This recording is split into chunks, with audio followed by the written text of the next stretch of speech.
है जहां पूर्व मंत्री प्रताप सिंह खाचरियावास का बड़ा बयान सामने आया। उन्होंने ये बयान न्यूज 18 से खास बातचीत के दौरान दिया। खाचरियावास ने कहा कि बीजेपी ने वरिष्ठों को दरकिनार कर दिया है।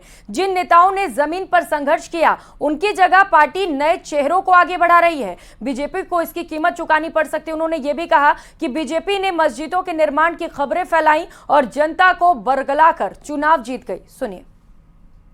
हमारे साथ मौजूद हैं कांग्रेस के वरिष्ठ नेता प्रताप सिंह खाचरियावास। खाचरियावास जी, ये जो नतीजे आए उसके बाद में एमपी और छत्तीसगढ़ में कांग्रेस ने बहुत सारे बड़े बदलाव करे हैं, युवाओं को आगे बढ़ाया है।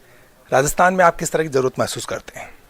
देखिए, राजस्थान में ये ज़रूरत महसूस कब क्या होगा, ये बहुत जल्दी है। अभी एक्शन आपको पता है, अपोजिशन लीडर का फैसला होना है, तो जो विधायक है उन्होंने अपनी राय दे दी, ऊपर चली गई राय। अब उसके बाद कौन अपोजिशन लीडर बनेगा, उसमें कई लोगों के नाम चल रहे हैं। सचिन पायलट जी का भी है, बाकी लोगों का भी नाम है। तो ये जमाना बदल रहा है, तो जमाना बदलने के अनुसार नई लीडरशिप भी आ रही है, सब पार्टियों में आ रही है, तो नई लीडरशिप तो आगे आएगी।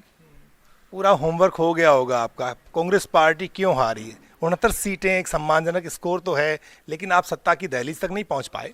आप क्या बात कर रहे हैं? आप सिटीज में हमें सबसे ज्यादा नुकसान हो। अब जयपुर में तो बीजेपी ने एक ही प्रचार किया, लोगों को वोटर को समझना चाहिए। इसमें मैं बीजेपी से ज्यादा वोटर को समझदार बनना पड़ेगा। ये देश की आज़ादी को सिर्फ 76 वर्ष हुए हैं।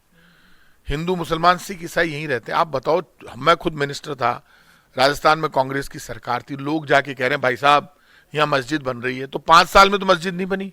और मस्जिद कभी सरकार नहीं बनाती। मंदिर तो सरकार बना सकती है, मस्जिद तो हम बना ही नहीं सकते। इस्लाम में ये लिखा हुआ है कि मस्जिद बनाने का किसी सरकार को अधिकार ही नहीं है। सरकारों से मस्जिद बनवाते ही नहीं है इस्लाम धर्म को मानने वाले मुस्लिम्स। वो मस्जिद जो बनाता तो एक मुस्लिम भी नहीं बना सकता। मस्जिद भी ऐसी जगह वो बनाते हैं जब सब मिलके पैसा लगा के जहां मुसलमान होते हैं। भाई साहब, आपने मस्जिद बन रही है कहीं, बताओ फालतू की बातें। वोटर की हालत देखो ना आप।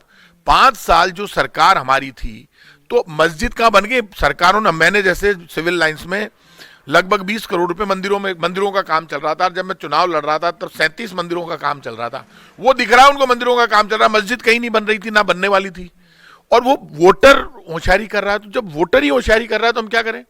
तो वोटर ने जब रिजेक्ट ही कर दिया तो बात खत्म हुई। तो वोटर को काम के आधार पर वोट नहीं देना था।